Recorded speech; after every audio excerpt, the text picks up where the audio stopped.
ainda sou daquele tempo em que as capinhas de celular precisavam de velcro e de um monte de elástico para poder segurar o celular no lugar, onde o encaixe de quase tudo tinha que ser físico, como uma fivela, um fecho de engate ou alguma coisa do tipo para poder manter tudo parado.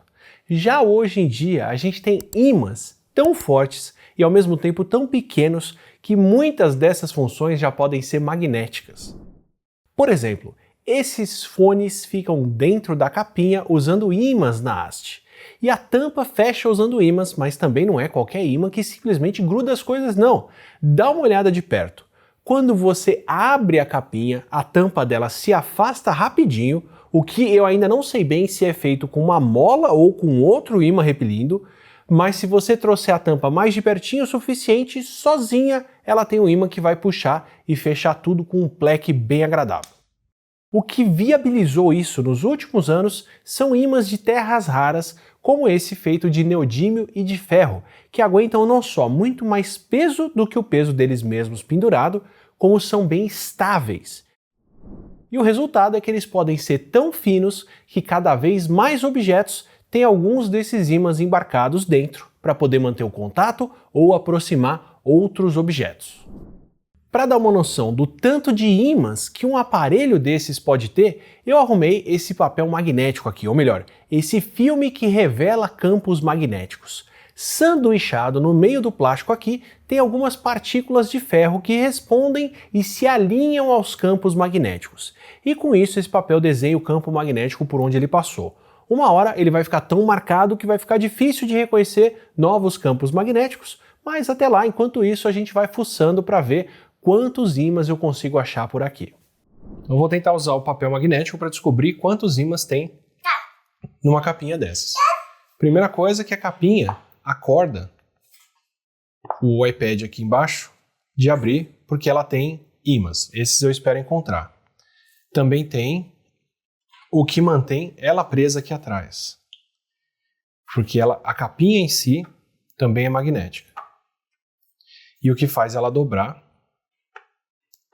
e parar com um triângulozinho que segura o iPad aqui. Então, primeiro vamos ver no iPad o quanto tem de ímãs. Depois a gente tenta descobrir quanto tem de ímã na capinha também. Então, ó, tem um ímã aqui, tem outros ímãs aqui. Esses ímãs que ficam no canto do iPad, eu chuto que são os ímãs para segurar o Apple Pencil, o negocinho de escrever da Apple que fica grudado ali do lado. Aqui embaixo, essa aqui deve ser a caixinha de som dele, que dá pra gente ver aqui, tá vendo? Aqui deve ser uma caixinha de som, mais imãzinhos aqui para prender a capinha nele, mais um imã aqui e outra caixa de som aqui em cima para tocar o som dele quando sai. Então tem ímãs do lado para segurar o lápis, caixa de som e caixa de som, além do sensor. Agora vamos ver atrás dele quantos ímãs tem por aqui. Tem mais imãzinho aqui para segurar a capinha. Tem mais alguns ímãs aqui, que devem segurar a capa no lugar. E outros aqui atrás. Ao redor da câmera, não. Mais alguns aqui embaixo. Segurar. Então, na hora que a capinha adere, ela está segurando por essas pontas todas aqui de ímãs que estão atrás dele. Vamos ver a capinha. Como é que ela fica aqui. Quantos ímãs tem que ter na capinha? Aqui, ó. Todos eles alinhados, meio que na mesma posição, para segurar firme por trás do iPad. E na dobra aqui, a gente tem também numa posição próxima, mas deixa eu ver se eu acho os ímãs para ligar e desligar o aparelho aqui. Esses daqui da ponta. Então, eu vou alinhar esses ímãs de trás com esses ímãs de trás para ela grudar.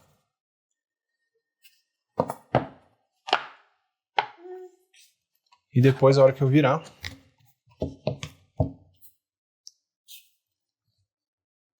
eu tenho que colocar... Provavelmente esses são os ímãs de acordar e desacordar ele. E a hora que eu colocar ela ali, ele acorda. Ele acorda e desacorda. Enquanto isso, vocês ouvem de fundo o chefe da casa viajando. E se você chegou até aqui se perguntando o que raios esses ímãs têm a ver com como água e sabão e o álcool funcionam, primeiro, obrigado demais pela atenção até agora. E segundo, a relação está na estrutura tridimensional que os ímãs permitem fazer. Como uma capinha de iPad que pode fazer isso aqui, por exemplo. É graças aos ímãs que os lados da capinha podem parar juntinhos e dar o formato triangular que mantém o aparelho de pé, enquanto a capa toda é mantida no lugar por outros ímãs alinhados. É como se fosse um origami que fica muito mais fácil de ser dobrado e mantido no lugar por causa dessa atração magnética. E no caso das nossas proteínas, é algo parecido que acaba acontecendo. O que dá a variedade da vida e nos dá essa capacidade de fazer tantas proteínas estruturais no nosso corpo, ou controlar tantas reações químicas com as enzimas ao mesmo tempo, é um processo similar. Porque as nossas proteínas, estruturais ou enzimas, são feitas de pedacinhos que são chamados de aminoácidos, que fazem uma coisa parecida com o que essas bolinhas magnéticas fazem.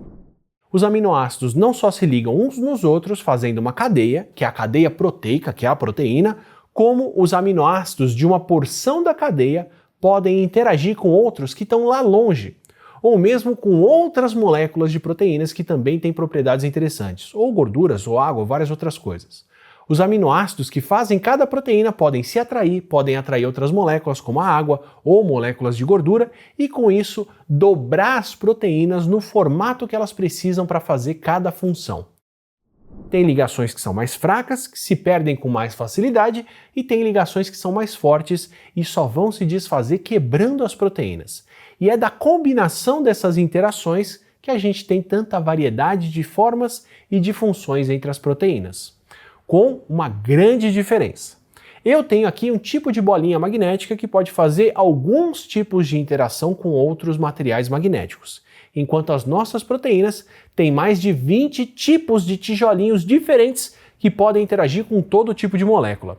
E é dessa interação tão variada que provoca mudanças no formato das proteínas que surgem as estruturas que fazem de tudo no nosso corpo, como as proteínas que movem os nossos músculos, que a gente já explicou no outro vídeo, ou como um vírus que produz novas partículas virais dentro do nosso corpo, que está usando as nossas células para fazer as cadeias de proteínas dele que vão se dobrar e formar de tudo para ele. Da estrutura que forma as cápsulas que guardam o material genético do vírus, aquelas pontinhas que ficam voltadas para fora dele que vão reconhecer as nossas células em uma outra rodada de infecção.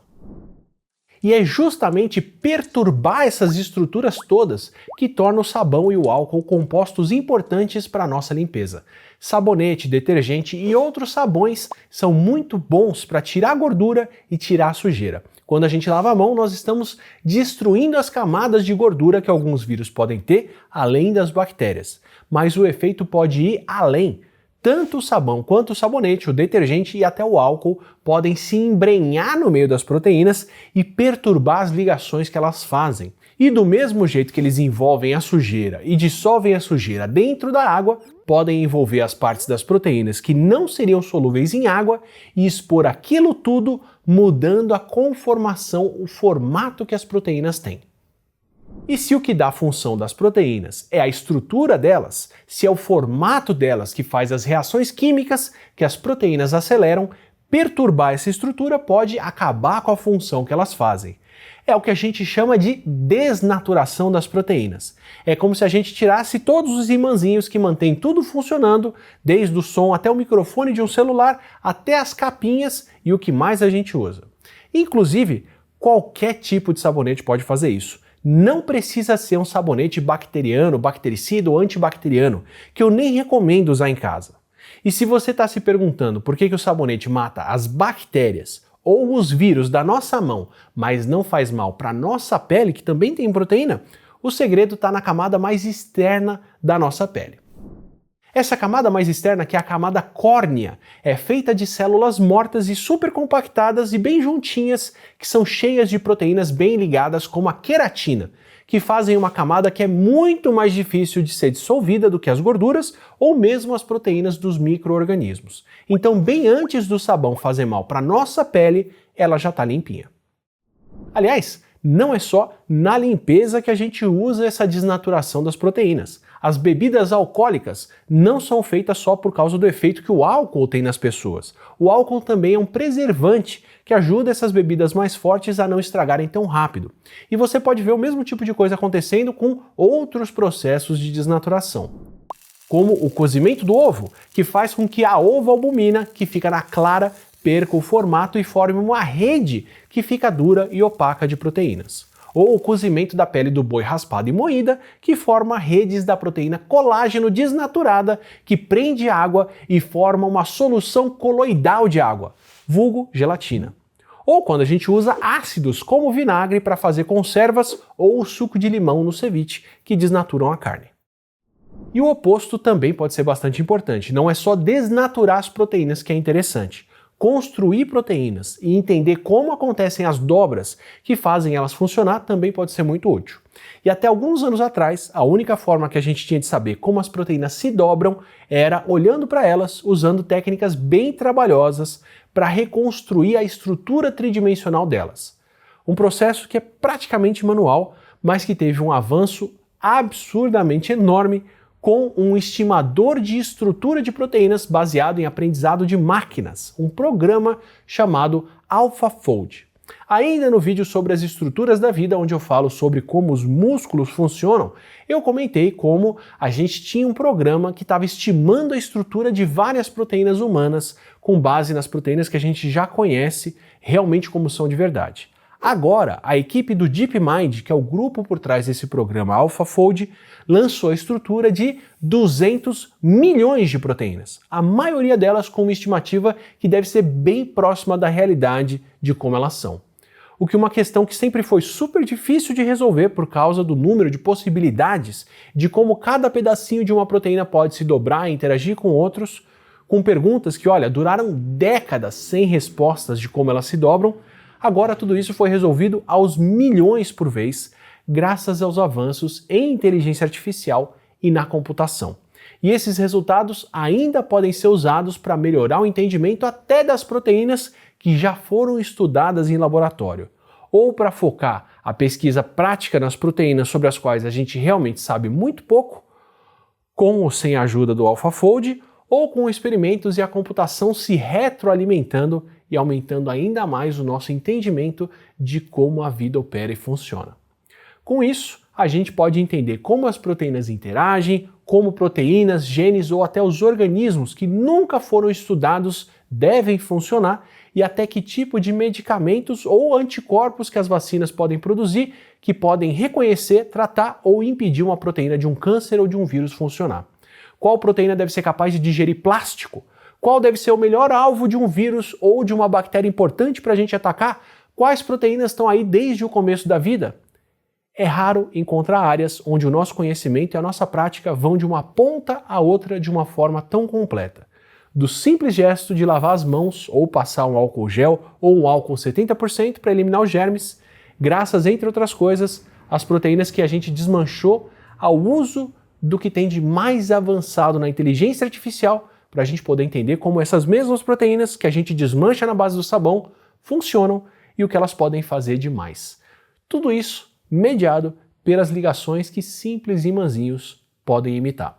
Conhecer como o universo funciona é sempre fascinante. E se te surpreende ver uma inteligência artificial resolvendo um problema que é tão diferente quanto a estrutura das proteínas que fazem a vida, essa é uma das aplicações da programação. Programação que cada vez mais aparece em todo tipo de áreas profissionais e do conhecimento, não só com quem trabalha com tecnologia da informação. Então, se você quer aprender a usar ou melhorar o seu uso desse tipo de ferramenta ou entrar num outro mercado de trabalho, eu sempre recomendo por aqui começar pela Alura. A Alura é a maior escola de tecnologia do Brasil, com formações em programação, claro, mas muito mais do que isso. São 1.300 cursos que vão de marketing à gestão, além de imersões, challenges e muito mais, voltados para todos os públicos, desde iniciantes até o público avançado, e além da formação em horário flexível de casa, você ainda vai poder criar sua rede de contatos e montar um portfólio profissional para poder buscar uma colocação no mercado. E como a Alura é a nossa parceira de longa data por aqui, você tem 10% de desconto no seu plano com o nosso link. É só checar na descrição do vídeo ou nos comentários e aproveitar, e bom aprendizado com as suas proteínas.